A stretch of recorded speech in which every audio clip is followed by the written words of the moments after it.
Friends ఇప్పుడే అందిన వార్త ఘోరం. స్కూల్ వ్యాన్లో నుంచి జారిపడ్డ చిన్నారి. మరి ఏమైంది ఆ చిన్నారికి అనేది చూసేద్దాం ఫ్రెండ్స్. వివరాల్లోకి వెళ్ళే ముందు దయచేసి లైక్ చేసి షేర్ చేసి సబ్స్క్రైబ్ అయితే చేసి మరిన్ని లేటెస్ట్ అప్డేట్స్ కోసం బెల్ ఐకాన్ అయితే క్లిక్ చేయండి ఫ్రెండ్స్. అయితే హైదరాబాద్ దుండిగల్లో విషాదం చోటు చేసుకుంది. స్కూల్ వ్యాన్లో నుంచి జారిపడి ఓ చిన్నారి మృతి చెందింది. దుండిగల్ మల్లంపేటలోని ఓక్లా స్కూల్లో చిన్నారి మహన్విత ఫస్ట్ క్లాస్ చదువుతోంది. స్కూల్కు వ్యాన్లో వస్తుండగా ప్రమాదవశాత్తు వ్యాన్లో నుంచి జారిపడింది. దీంతో ఆ చిన్నారిపై నుంచి బస్సు వెళ్లడంతో స్పాట్లోనే మృతి చెందింది. కాగా ఘటనా స్థలం నుంచి వ్యాన్ డ్రైవర్ను స్కూల్ యాజమాన్యం పంపించేసింది.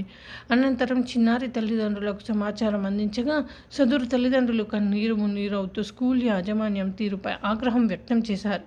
తమకు న్యాయం చేయాలని డిమాండ్ చేశారు. ఫ్రెండ్స్, ఇది చాలా బాధాకరమైన విషయమే కదా ఫ్రెండ్స్. ఒక చిన్నారిని బలి అయిపోయింది ఒక డ్రైవర్ వల్ల. డ్రైవర్ అని కూడా చెప్పలేము, కానీ సో అతని నిర్లక్ష్యం అని కూడా చెప్పలేము. ఒక చిన్నారైతే